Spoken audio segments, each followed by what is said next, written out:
Hola, hoy vamos a hablar de alguien que probablemente conoces por su nombre, pero tal vez no realmente. Alguien cuya historia ha sido contada 1000 veces, pero casi siempre de forma incompleta. Alguien que se ha convertido en símbolo nacional de España, pero cuya vida real era mucho más complicada, mucho más interesante y mucho más moralmente ambigua de lo que te han dicho. Vamos a hablar de Rodrigo Díaz de Vivar, el Cid Campeador. Y no vamos a repetir la leyenda heroica que todos conocen. Vamos a explorar quién era realmente este hombre, qué hacía, por qué lo hacía y por qué su historia todavía importa más de 900 años después de su muerte. Porque aquí está la verdad incómoda. El Cid no era el héroe cristiano puro luchando contra los musulmanes que la mitología nacional española ha construido.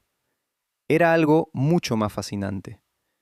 Era mercenario, era político, era oportunista y probablemente era brillante. Y entender eso, entender al hombre real en lugar del mito, nos dice algo importante no solo sobre la España medieval, sino sobre cómo las naciones construyen sus historias y sus héroes. Entonces, empecemos desde el principio. ¿Quién era Rodrigo Díaz de Vivar? Nació alrededor de 1040 en Vivar, un pueblo pequeño cerca de Burgos en el norte de Castilla. No era noble de alta cuna, su familia era de la nobleza menor. Tenían tierras, pero no mucha riqueza. No era nadie importante en la jerarquía del reino. Pero Rodrigo tuvo suerte en una cosa crítica. Fue educado en la corte real de Castilla. Creció como el príncipe Sancho, el hijo mayor del rey Fernando I.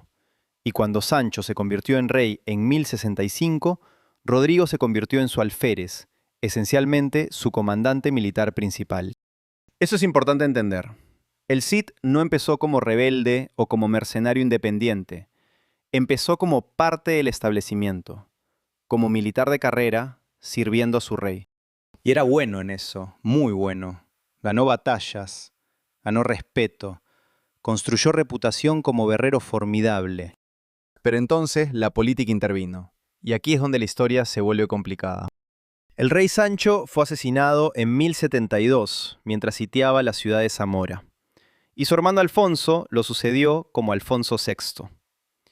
Y Alfonso y Rodrigo no se llevaban bien. Hay diferentes teorías sobre por qué. Algunos dicen que Alfonso sospechaba que Rodrigo había estado involucrado en la muerte de Sancho. Otros dicen que simplemente había rivalidad personal. Otros dicen que Alfonso tenía sus propios favoritos y no quería al comandante de su hermano en posición de poder. Sea cual sea la razón, Rodrigo perdió su posición en la corte. Y aquí es donde podría haberse retirado. Podría haber aceptado la situación. Podría haber vivido tranquilamente en sus tierras. Pero no lo hizo. Porque Rodrigo Díaz no era tipo de persona que aceptaba derrota tranquilamente. Y aquí es donde empieza la parte realmente fascinante de su historia. La parte que complica la narrativa simple de héroe cristiano. Porque Rodrigo, habiendo perdido favor con el rey cristiano Alfonso, hizo algo que en la mentalidad moderna parece impensable. Ofreció sus servicios a un emir musulmán. Específicamente al emir de Zaragoza, al-Muqtadir. Y al-Muqtadir lo aceptó, porque era buen comandante. Y en la España del siglo XI lo que importaba no era tanto tu religión, sino tu efectividad. Y aquí necesitamos hacer pausa para entender el contexto. Porque la España medieval no era la narrativa simple de cristianos contra musulmanes que frecuentemente se presenta. La península ibérica en el siglo XI era mosaico increíblemente complejo. Había múltiples reinos cristianos: Castilla, León, Aragón, Navarra, y había múltiples taifas musulmanas, pequeños reinos que habían emergido después del colapso del califato de Córdoba. Y estas entidades, tanto cristianas como musulmanas, estaban constantemente formando y rompiendo alianzas. Cristianos luchaban contra cristianos, musulmanes luchaban contra musulmanes. Cristianos se aliaban con musulmanes contra otros cristianos. Musulmanes se aliaban con cristianos contra otros musulmanes. Era política de poder, no guerra santa. Y en ese contexto, lo que Rodrigo hizo, ofrecer sus servicios militares a un emir musulmán, no era tan escandaloso como suena hoy. Era pragmático. Era normal para la época. Pero créeme, esto se convierte en problema más tarde, cuando la narrativa nacional española necesita convertirlo en héroe cristiano puro. Entonces Rodrigo pasó años sirviendo a Al-Muqtadir y luego a su hijo Al-Mutamín. Y era efectivo, ganó batallas, protegió Zaragoza de enemigos y fue bien pagado por ello. Y aquí está algo fascinante. Durante este tiempo, los musulmanes que servía empezaron a llamarlo Al-Sayyid, el Señor, porque lo respetaban, porque reconocían su habilidad. Y eventualmente ese título árabe, Said, se convirtió en su apodo, el Cid. Piensa en eso por un momento. El héroe nacional de España, el símbolo del cristianismo español triunfante, lleva título árabe dado por musulmanes. La ironía es casi demasiado perfecta. Pero la historia no termina ahí, porque Rodrigo eventualmente se reconcilió con Alfonso VI, o al menos parcialmente. Las relaciones siguieron siendo tensas, pero Rodrigo regresó a servicio del rey cristiano. Y aquí es donde entra Valencia, la joya de la historia del Cid. Valencia era una de las taifas musulmanas más ricas, ciudad próspera en la costa mediterránea, y estaba en caos político. Había luchas de poder internas, había amenaza de los almorávides, movimiento fundamentalista musulmán que venía del norte de África. Y Valencia pidió ayuda. Y Alfonso VI envió a Rodrigo. Pero aquí está donde se complica. Porque Rodrigo no fue exactamente como protector desinteresado. Fue más como señor de la guerra que vio oportunidad. Eventualmente, después de años de maniobras políticas y militares complejas, Rodrigo esencialmente tomó control de Valencia. En 1094 se convirtió en su gobernante de facto. Y aquí está lo fascinante. Gobernó Valencia como ciudad musulmana. La población era mayormente musulmana, la administración era mayormente musulmana, la cultura era musulmana. Rodrigo era cristiano, pero gobernaba sobre ciudad musulmana, y parece haberlo hecho de forma relativamente pragmática. No hay evidencia de persecución masiva o conversión forzada, porque el Cid, independientemente de su fe personal, era ante todo pragmático. Sabía que no podía gobernar efectivamente ciudad mayormente musulmana mediante opresión total. Necesitaba cooperación. Necesitaba que la máquina económica de la ciudad siguiera funcionando. Entonces llegamos a su muerte. Y aquí es donde la leyenda realmente despega. Rodrigo Díaz murió en 1099 en Valencia. La causa exacta no está clara. Enfermedad probablemente. Tenía alrededor de 60 años, lo cual era edad avanzada para guerrero medieval. Y aquí es donde entra la historia que mencionaste. La leyenda de que su cuerpo fue atado a su caballo después de muerto y llevado a batalla, y que el enemigo huyó pensando que todavía estaba vivo. Es historia increíble. Y casi ciertamente es ficción. Pero es ficción fascinante. Porque dice algo sobre cómo fue recordado, que era figura tan intimidante, tan formidable, que incluso su cadáver en caballo era suficiente para aterrorizar enemigos. Esa es narrativa poderosa. Es el tipo de historia que se convierte en leyenda. Pero la realidad era probablemente más prosaica. Rodrigo murió. Su esposa Jimena defendió Valencia por algunos años más, con ayuda de Alfonso VI, pero eventualmente no pudieron mantenerla. Los almorávides eran demasiado fuertes. Valencia fue evacuada y abandonada. Y el Cid fue enterrado, primero en el monasterio de San Pedro de Cardeña, cerca de Burgos. Y ahí es donde su historia habría podido terminar, como guerrero exitoso pero no excepcionalmente importante del siglo XI. Excepto que no terminó ahí, porque aproximadamente 50 años después de su muerte, alguien escribió un poema, El Cantar de Mío Cid. Y ese poema transformó a Rodrigo Díaz de guerrero mercenario pragmático en héroe nacional cristiano. Ahora, necesitamos hablar del Cantar, porque es pieza literaria extraordinaria. Es uno de los poemas épicos más importantes de la literatura española medieval. Es hermoso, es emocionante, es épico. Pero no es historia, es mitología. El Cantar toma eventos reales de la vida del Cid y los transforma. Los simplifica, los moraliza.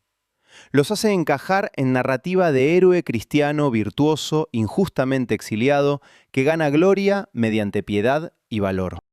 El Cantar presenta al Cid como luchando solo contra musulmanes. Omite convenientemente los años que pasó sirviendo a emires musulmanes. Omite las alianzas complejas. Omite el pragmatismo moral. Y presenta su conquista de Valencia como victoria cristiana gloriosa contra paganos. No como maniobra de poder de señor de la guerra ambicioso.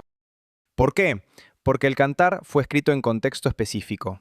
En el siglo XII, la reconquista se estaba intensificando. Los reinos cristianos estaban empujando hacia el sur más agresivamente y necesitaban narrativas que legitimaran esa expansión. Necesitaban héroes cristianos. Necesitaban historias de victoria cristiana sobre musulmanes. Necesitaban convertir conquista en cruzada. Y el Cid, muerto y no capaz de objetar, fue perfecto para ese rol. Su historia real era lo suficientemente impresionante, solo necesitaba ser editada, limpiada, cristianizada. Y funcionó. El Cantar fue enormemente popular, fue copiado, fue recitado, fue memorizado. Y gradualmente, la versión del Cid en el Cantar reemplazó la memoria del hombre real. Pero aquí está lo fascinante. El proceso de mitificación del Cid no terminó con el Cantar. Continuó durante siglos, y cada época reimaginaba al Cid de formas que servían sus propias necesidades. En la España del siglo de oro, en los 1500 y 600, el Cid fue convertido en modelo de honor español. Dramaturgos como Villén de Castro escribieron obras sobre él enfatizando su lealtad, su honor, su dignidad. Durante el romanticismo del siglo XIX, fue reimaginado como héroe romántico, como rebelde noble, como individuo contra sistema corrupto. Y bajo Franco fue convertido en símbolo del nacionalismo español. Estatuas del Cid fueron erigidas, películas sobre él fueron hechas. Fue presentado como personificación del espíritu español eterno. Cada época tomó al Cid y lo rehizo a su propia imagen, y en el proceso, el hombre real se volvió cada vez más invisible. Entonces, ¿quién era realmente Rodrigo Díaz de Vivar? Basándose en evidencia histórica real, no en leyendas, era guerrero profesional extraordinariamente hábil que vivió en época de fluidez política tremenda. Era pragmático. Servía a quien le pagara. Cristiano o musulmán, no parecía importarle mucho, siempre y cuando fuera bien compensado y respetado. Era ambicioso. Cuando vio oportunidad en Valencia, la tomó. No para gloria de cristiandad, sino para su propia gloria y poder. Era brutal cuando necesitaba serlo. Era político cuando necesitaba hacerlo. Era flexible cuando necesitaba hacerlo. Y precisamente esas cualidades, ese pragmatismo, esa flexibilidad, esa falta de ideología rígida, eran lo que lo hacían tan efectivo. Y también lo que hacía tan incómodo para narrativas nacionales que necesitan héroes puros. Hay detalles específicos de su vida que revelan esto, como cuando estaba sirviendo en Zaragoza y tuvo que luchar contra Ramón Berenguer II, conde de Barcelona, que había atacado la taifa. El Cid no solo derrotó a Ramón Berenguer, lo capturó y lo mantuvo por rescate. Esto era cristiano luchando contra cristiano, el Cid defendiendo emir musulmán contra conde cristiano, y humillando completamente a ese conde en el proceso.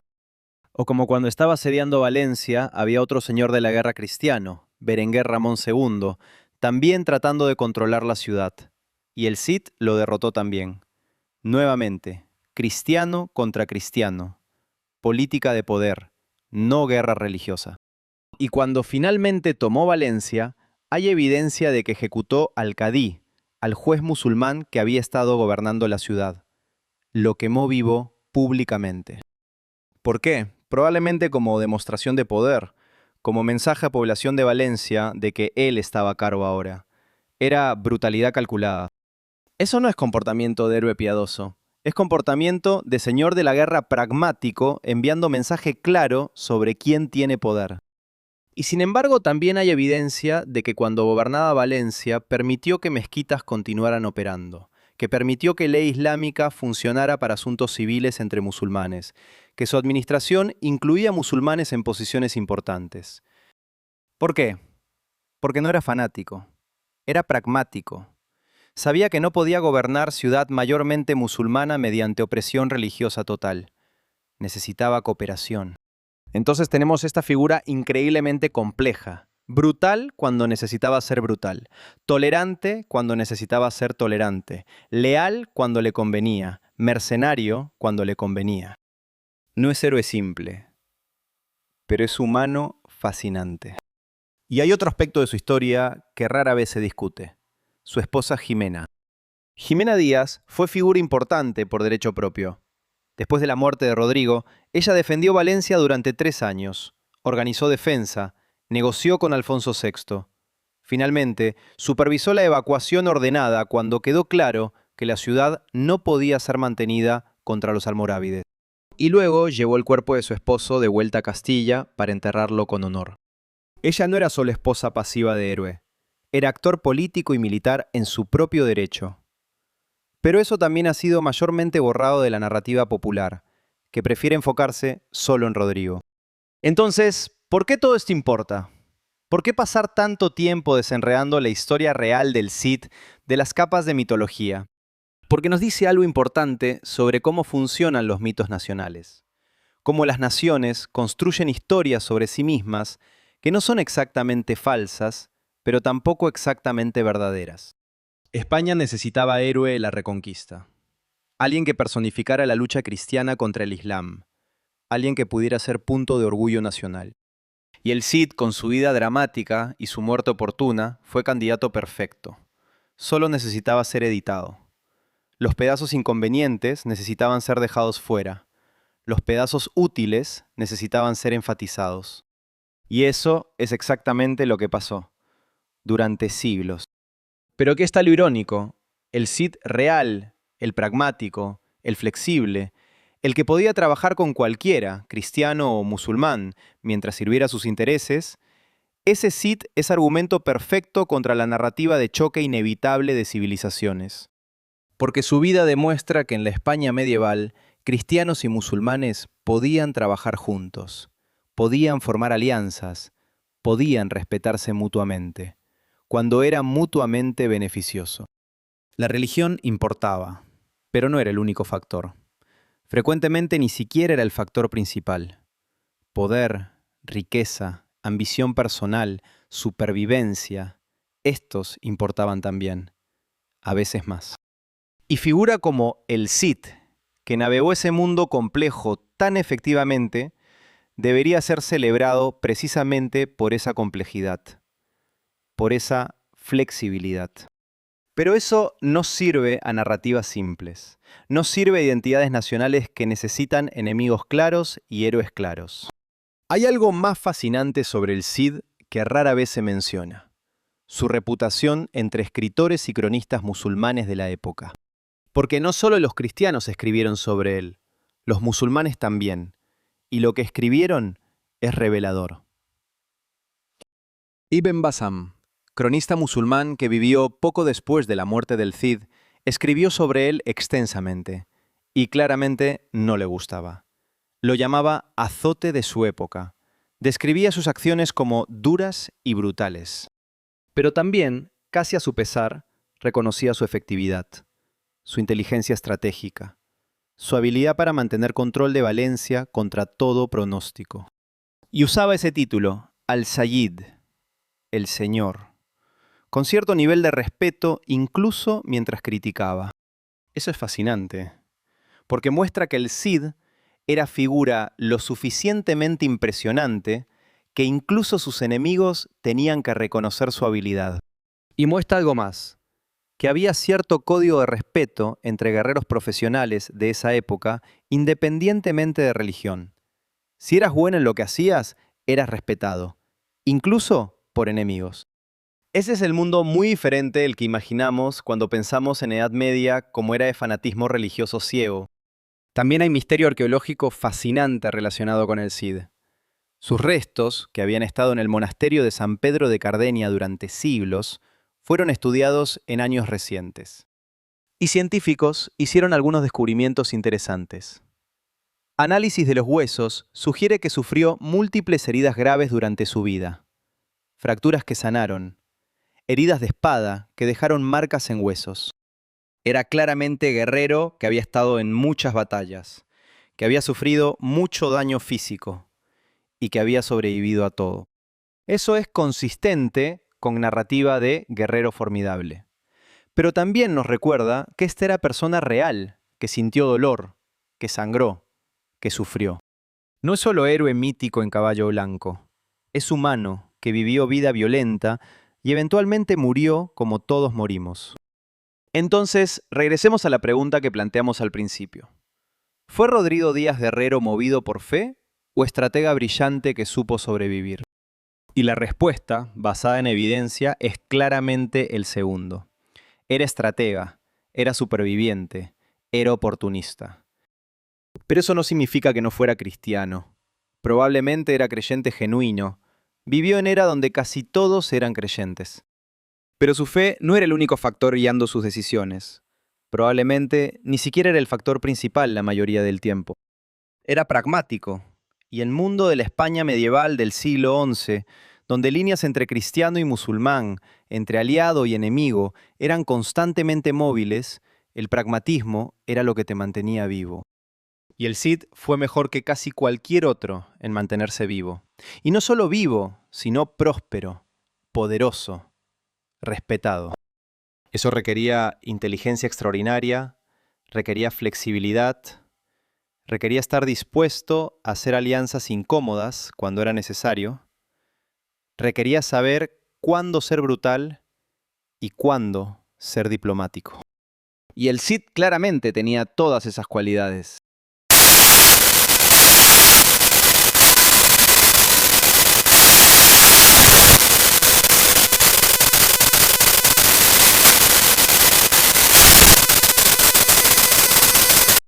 Y esa historia, la real, es más interesante que el mito. Porque el mito es simple. Héroe bueno lucha contra enemigos malos. Gana mediante virtud y coraje. Pero la realidad es compleja. Hombre ambicioso navega mundo complicado mediante mezcla de violencia, diplomacia, traición, lealtad, pragmatismo y oportunismo.